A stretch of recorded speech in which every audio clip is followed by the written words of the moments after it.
ಮನೆ ಮಾಡಿತ್ತು. ಇದ್ರ ಮಧ್ಯೆ ರಾಜ್ಯದ ಉಚ್ಚ ನ್ಯಾಯಾಲಯ ಇವತ್ತು ಕೊಟ್ಟಿರ್ತಕ್ಕಂಥ ಮಧ್ಯಂತರ ತೀರ್ಪು, ರಾಜ್ಯ ಉಚ್ಚ ನ್ಯಾಯಾಲಯ ಕೊಟ್ಟಿರ್ತಕ್ಕಂಥ ಮಧ್ಯಂತರ ತೀರ್ಪನ್ನು ನಾವು ಸ್ವಾಗತ ಮಾಡ್ತೇವೆ. ಯಾತಕ್ಕೋಸ್ಕರ ಅಂತ ಹೇಳಿದ್ರೆ ಕೇವಲ ಸಿ ಟಿ ರವಿ ಅವರಿಗೆ ಇವತ್ತು ಜಾಮೀನು ಸಿಕ್ಕಿದೆ ಅನ್ನೋ ಒಂದೇ ಕಾರಣಕ್ಕಲ್ಲ, ಜಾಮೀನು ಕಾನೂನಾತ್ಮಕವಾಗಿ ಅವ್ರು ಸಿಗಲೇಬೇಕಾಗಿತ್ತು. ಇವತ್ತು ಮಾನ್ಯ ಉಚ್ಚ ನ್ಯಾಯಾಲಯ ನೀಡಿರ್ತಕ್ಕಂಥದ್ದು ಸ್ವಾಗತ ಮಾಡ್ತೇವೆ. ಅದರ ಜೊತೆಗೆ ಸರ್ಕಾರಕ್ಕೆ ಒಂದು ಕಪಾಳ ಮೋಕ್ಷ ಮಾಡಿದ್ದಾರೆ. ಚಾಟಿ ಬೀಸ್ತಕ್ಕಂಥ ಕೆಲಸ ರಾಜ್ಯದ ಉಚ್ಚ ನ್ಯಾಯಾಲಯ ಮಾಡಿದೆ. ಏನು ಸಿ ಟಿ ರವಿ ಅವರಿಗೆ ಒಬ್ಬ ಜನಪ್ರತಿನಿಧಿಗೆ ಒಂದು ನೋಟಿಸನ್ನು ಕೊಡದೇನೆ ಪೊಲೀಸರು ಅರೆಸ್ಟ್ ಮಾಡಿರ್ತಕ್ಕಂಥದ್ದು ಸಂಪೂರ್ಣವಾಗಿ ಕಾನೂನು ಬಾಹಿರವಾಗಿ ಅರೆಸ್ಟ್ ಮಾಡಿದ್ದಾರೆ. ಇದು ತಪ್ಪು ಅನ್ನುವ ಮಾತನ್ನು ರಾಜ್ಯ ಉಚ್ಚ ನ್ಯಾಯಾಲಯ ಕೂಡ ಮಧ್ಯಂತರ ತೀರ್ಪಲ್ಲಿ ಹೇಳಿರ್ತಕ್ಕಂಥದ್ದು.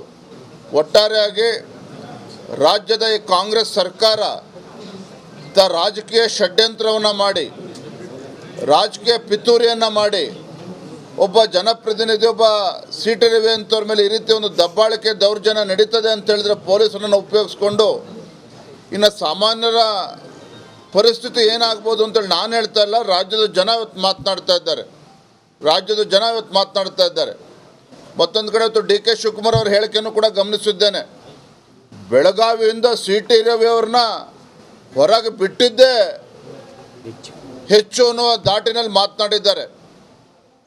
ಪ್ರಜಾಪ್ರಭುತ್ವ ವ್ಯವಸ್ಥೆಯಲ್ಲಿ ಈ ರೀತಿ ಒಬ್ಬ ಸಚಿವ ಈ ರೀತಿ ಗುಂಡಾಗರ್ದಿ ಮಾಡ್ತಾರೆ ಆ ಸ್ಥಾನದಲ್ಲಿ ಕೂತ್ಕೊಂಡು ಅಂತ ಹೇಳಿದರೆ, ನಾನು ಮಾನ್ಯ ಮುಖ್ಯಮಂತ್ರಿಗಳಿಗೆ, ಮಾನ್ಯ ಡಿ ಕೆ ಶಿವಕುಮಾರ್ ಅವ್ರಿಗೆ ಹೇಳ್ತೇನೆ, ಭಾರತೀಯ ಜನತಾ ಪಾರ್ಟಿಯ ಕಾರ್ಯಕರ್ತರು ಏನು ಬಳೆ ತೊಡ್ಕೊಂಡು ಕೂತಿಲ್ಲ. ಈ ರೀತಿ ದೌರ್ಜನ್ಯ ದಬ್ಬಾಳಿಕೆ ಇವತ್ತೇನು ನೀವು ಮಾಡಿದ್ದೀರಿ, ಇವತ್ತು ತಕ್ಕ ಶಾಸ್ತಿ ಇವತ್ತು ಹೈಕೋರ್ಟ್ನಲ್ಲಿ ಆಗಿದೆ. ಈ ರೀತಿ ಗುಂಡಾವರ್ತನೆ ಇವತ್ತೇನು ಮಾಡಿದ್ದೀರಿ, ಮುಂದಿನ ದಿನಗಳಲ್ಲಿ ನಾವು ಎಲ್ಲ ಮುಖಂಡರು ಕೂತು ಚರ್ಚೆ ಮಾಡ್ತೇವೆ. ಯಾಕಂದರೆ ಇಟ್ಸ್ ಕಂಪ್ಲೀಟ್ ಹ್ಯೂಮನ್ ರೈಟ್ಸ್ ವಯಲೇಷನ್ನು ಕೂಡ ಇಲ್ಲಿ ಆಗಿರ್ತಕ್ಕಂಥದ್ದು.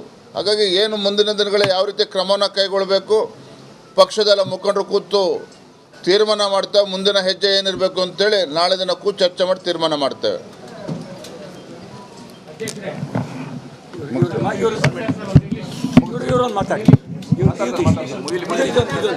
ಇಂಗ್ಲೀಷ್ ಆಮೇಲೆ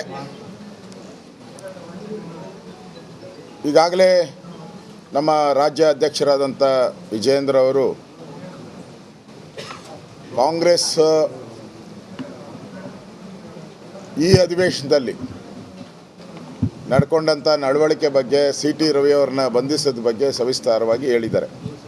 ಇಲ್ಲಿ ಪ್ರಶ್ನೆ ಮೂಡೋ ಅಂಥದ್ದು, ವಿಧಾನಸೌಧದಲ್ಲಿ ಪಾಕಿಸ್ತಾನ ಜಿಂದಾಬಾದ್ ಅಂತ ಒಬ್ಬ ರಾಜ್ಯಸಭಾ ಸದಸ್ಯರ ಬೆಂಬಲಿಗರು ಹೇಳಿದ ಮೇಲೆ ಅವ್ರನ್ನ ಕೂಡಲೇ ಬಂಧಿಸಿಲ್ಲ. ಅಂದರೆ ನಮ್ಮ ದೇಶಕ್ಕೆ ದ್ರೋಹ ಬಗೆಯೋನು, ನಮ್ಮ ದೇಶದಲ್ಲಿ ಬಾಂಬ್ ಹಾಕಕ್ಕೆ ಬಂದಿರೋರು, ಸಾವಿರಾರು ಜನದ ಮೇಲೆ ಹಲ್ಲೆ ಮಾಡೋವಂಥ ಒಂದು ಕುತಂತ್ರ ಮಾಡೋರಿಗೆ ಏನೂ ಇಲ್ಲ, ಸೀದಾ ಬಿಟ್ಬಿಟ್ರು. ಆಮೇಲೆ ನೋಟಿಸ್ ಸರ್ವ್ ಮಾಡಿದ್ರು, ಅವ್ರಿಗೆಲ್ಲ ನೋಟಿಸ್ ಸರ್ವ್ ಮಾಡಿ ಪೊಲೀಸ್ ಸ್ಟೇಷನ್ ಕರೆದ್ರು. ಇಲ್ಲಿ FSL ರಿಪೋರ್ಟ್ ಬಂದ ಮೇಲೆ ಅವ್ರನ್ನ ಬಂಧಿಸೋವಂಥ ಪ್ರಯತ್ನ, ಬಂಧಿಸಿದ ಮೇಲೆ ಅವ್ರಿಗೆ ಬಿರಿಯಾನಿ ಏನು, ಕಬಾಬ್ ಏನು ಎಲ್ಲ ಸಪ್ಲೈ ಮಾಡಿದ್ದನ್ನು ನಾವು ನೋಡಿದ್ದೀರಿ.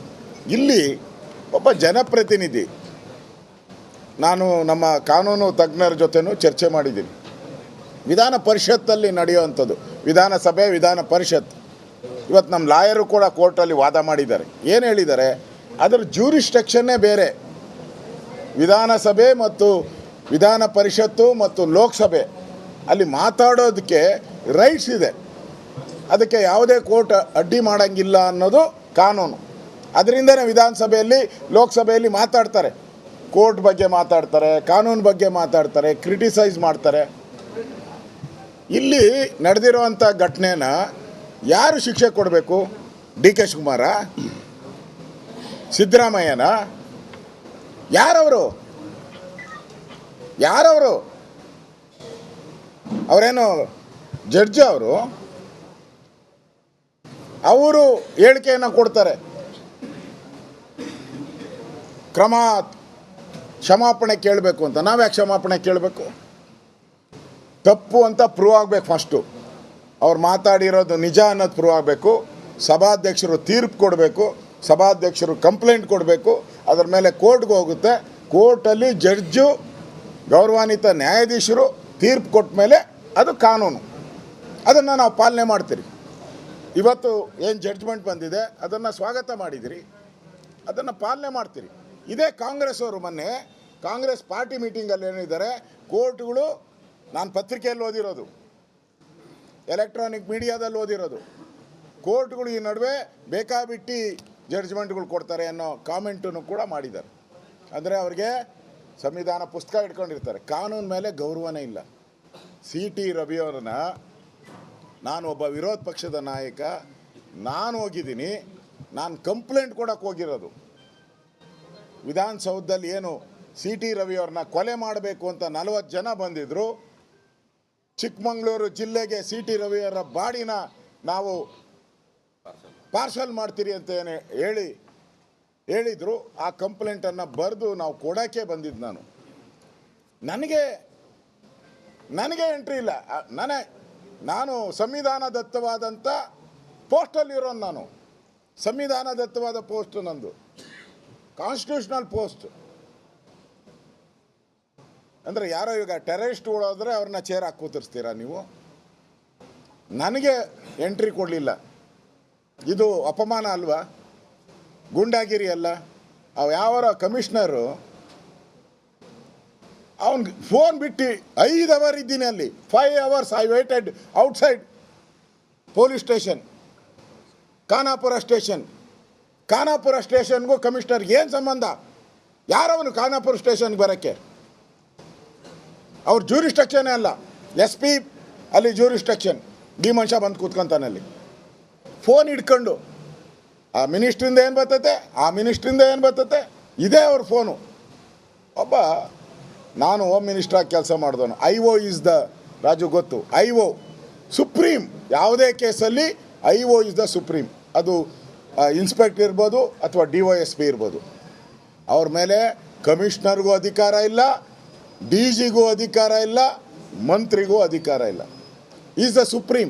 ಅವನೇನು ಬರೀತಾನೋ ಅದೇ ಫೈನಲ್ಲು, ಅದೇ ಕೋರ್ಟ್ಗೆ ಹೋಗುವಂಥದ್ದು. ನೀವು ಅವ್ರ ಮೇಲೆ ಒತ್ತಡ ಹಾಕ್ತಿರಲ್ಲ, ನ್ಯಾಯನ? ಅಲ್ಲ ರೀ, ಒಬ್ಬ ಜನಪ್ರತಿನಿಧಿನ ನೀವು ಎತ್ತಾಕೊಂಡು ಹೋಗಿ ಕ್ರಷರ್ ಮಾಡೋ ಕಡೆ, ಆ ಫಾರೆಸ್ಟ್ ಒಳಗಡೆ ತೊಗೊಂಡೋಗಿ ಒಬ್ಬರೇ ನಿಲ್ಲಿಸ್ತಿರಲ್ಲ, ಏನು ಮಾಡೋಕ್ಕೆ ಹೊರಟಿದ್ರಿ? ಫಾರೆಸ್ಟ್ ಒಳಗಡೆ ಕರ್ಕೊಂಡೋಗಿ ನಿಲ್ಲಿಸ್ತಿರಲ್ಲ, ಏನು ಬೆದರಿಕೆ ಹಾಕಕ್ಕೆ? ಬೆದರಿಕೆ ಹಾಕಿ ಮಾನಸಿಕವಾಗಿ ಕುಗ್ಗಿಸಿದ್ದಾರೆ. ಸುಮಾರು 400-500 ಕಿಲೋಮೀಟರ್ ರಾತ್ರಿ ಎಲ್ಲ ಸುತ್ತಿಸಿದ್ದಾರೆ. ಟೆರರಿಸ್ಟ್ಗಳು ಬಂದರೆ